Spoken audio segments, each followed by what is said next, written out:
আজ আমি মুখরোচক আলুর পরোটার দুর্দান্ত একটা রেসিপি শেয়ার করব। এই পরোটাগুলো খেতে যতটা সুন্দর, তৈরি করা ততটাই সহজ।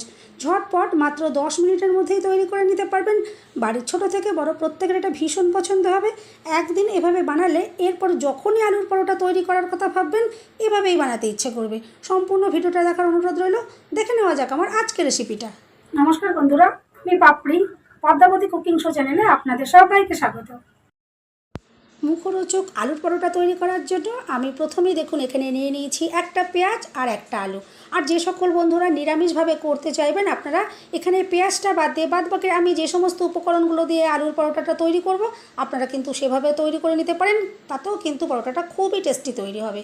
দেখুন পেঁয়াজটা আমি গ্রেট করে নিলাম, আর এরপর আমি আলুটাকেও দেখুন এভাবে গ্রেট করে নিচ্ছি।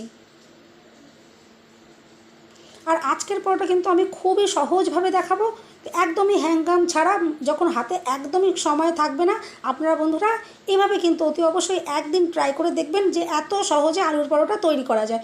কোনো রকম ঝামেলা ছাড়াই কিন্তু আপনারা খুব সহজভাবে খুব কম সময়ের মধ্যে কিন্তু এভাবে আলুর পরোটা তৈরি করতে পারবেন। এভাবে আলুর পরোটা তৈরি করে আপনারা স্কুলের টিফিন, অফিসের টিফিন বা সকালে জলখাবারের জন্য রেডি করতে পারেন, বা রাতে ডিনারের জন্য কিন্তু রেডি করে নিতে পারেন।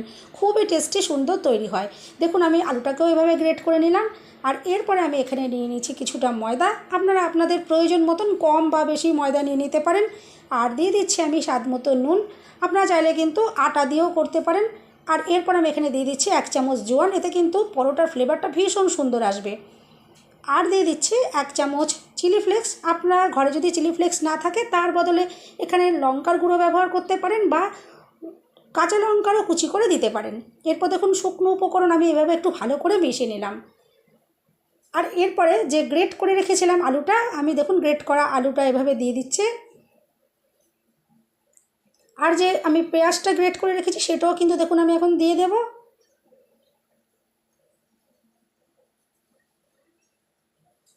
আর এরপরে আমি এখানে দেখুন দিয়ে দিচ্ছি 2 চামচ সাদা তেল। আর সাদা তেলটা দিয়ে দেওয়ার পর এরপর দেখুন আমি খুব ভালো করে মেখে নেব। আর প্রথম অবস্থায় কিন্তু জল দিয়ে মাখার কোনো রকম দরকার পড়বে না। এভাবে দেখুন আলু আর পেঁয়াজের মধ্যে কিন্তু যথেষ্ট পরিমাণে জল থাকে, সেই জন্য কিন্তু প্রথম অবস্থায় এভাবে একটু নাড়াচাড়া করে আমি মেখে নিলাম। আর এরপরে আমি এখানে অল্প অল্প জল দিয়ে এই ময়দাটা মেখে নেব। আর এইভাবে পরোটা তৈরি করলে কিন্তু এখানে জলের পরিমাণটাও খুবই কম লাগে, কারণ যেহেতু আলু পেঁয়াজের মধ্যে জল রয়েছে, সেই জন্য কিন্তু খুব কম জল দিয়ে কিন্তু এই ময়দার ডোটা রেডি হয়ে যাবে।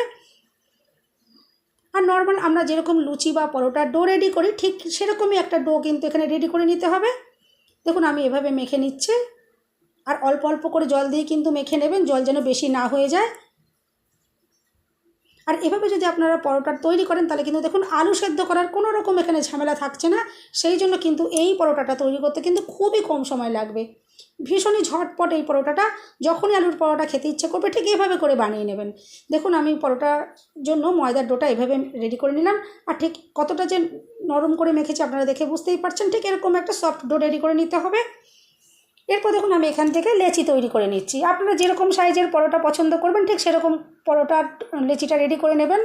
আমি এখানে নর্মাল যেরকম আমরা রুটি খাই, তার থেকে সামান্য একটু বড় আমি রেখেছি, কারণ পরোটা একটু সামান্য মোটা হলে কিন্তু একটু ভালো লাগে। আপনারা পাতলা করেও করতে পারেন, কোনো অসুবিধা নেই। দেখুন আমি সমস্ত লেচিগুলোকে এভাবেই রেডি করে নিলাম। আর এরপর একটু বেলে নিতে হবে। আমি এখানে গুঁড়ো ময়দা ছড়িয়ে বেলে নিচ্ছি। আপনারা চাইলে কিন্তু তেল দিয়েও বেলতে পারেন, কোনো রকমের অসুবিধা নেই। দেখুন আমি এভাবে করে বেলে নিচ্ছি। আর বন্ধুরা রেসিপিটা যদি ভালো লাগে, অবশ্যই কিন্তু একটা লাইক দিতে ভুলবেন না। চ্যানেলটা সাবস্ক্রাইব করে অল নোটিফিকেশান অন করে রাখবেন, যাতে আমি যখনই নতুন ভিডিও আপলোড করব, সঙ্গে সঙ্গে নোটিফিকেশান সবার আগে আপনি পেয়ে যাবেন। আর দেখুন আমি গ্যাস জ্বালিয়ে একটা ফ্রাই প্যান বসিয়ে দিয়েছি। আর অল্প একটু তেল আমি আগে থেকে একটু দিয়ে দিলাম। এরপর দেখুন পরোটা আমি একটা দিয়ে দিয়েছি, আর ওপর থেকে আবারও একটু তেল দিয়ে দিচ্ছি। আর এরপর দেখুন উল্টে পাল্টে ভালো করে ভেজে নিতে হবে। যখন একটু গোল্ডেন কালার এসে যাবে, একটু হালকা ভাজা হয়ে যাবে, তখনই কিন্তু এটা দুপিঠ ভালো করে আমি কিন্তু ভেজে তুলে নেব। দেখুন একটা সাইড ভালো করে হয়ে যাওয়ার পর আমি এভাবে উল্টে দিচ্ছি। এভাবেই উল্টে পাল্টে ভেজে নিলেই কিন্তু দেখুন পরোটাটা সুন্দরভাবে রেডি হয়ে গেল। আর কত সহজে যে তৈরি করতে পারলেন, আপনারা তো নিজেরাই বুঝতে পারলেন। এরপর যখনই কিন্তু আলুর পরোটা খেতে ইচ্ছা হবে, ঠিক এভাবে তৈরি করবেন। টেস্ট কিন্তু একদম অসাধারণ আসবে। আর ভীষণই ঝটপট বানিয়ে নিতে পারবেন। দেখুন আমি আরেকটাও ভেজে আপনাদেরকে দেখিয়ে দিচ্ছি। আমি আবারও একটা দেখুন পরোটা বেলে নিয়েছি, আর ঠিক এভাবে দিয়ে দিলাম। আর ভীষণ কম সময়ের মধ্যে কিন্তু আপনারা সকালে জলখাবারও সকালের দিকে দেখুন আমাদের হাতে তো একদমই সময় থাকে না, তখন কিন্তু এত সহজে আপনারা আলুর পরোটা তৈরি করে নিতে পারেন। রাতে ডিনারেও এটা তৈরি করতে পারেন, কোনো রকম অসুবিধে নেই। দেখুন পরোটা ভাজা হয়ে গেল, কত সহজে সুন্দর আলুর পরোটা তৈরি হয়ে গেল। এরপর দেখুন আমি প্লেটে এগুলো সব পরিবেশন করে দিয়েছি। আর কতটা যে দুর্দান্ত দেখতে লাগছে আপনারা দেখেই বুঝতে পারছেন। অবশ্যই আপনারা এভাবে ট্রাই করতে পারেন। আর বন্ধুরা রেসিপিটা ভালো লাগলে লাইক দিতে ভুলবেন না, চ্যানেলটা সাবস্ক্রাইব করে আমার পাশে থাকবেন।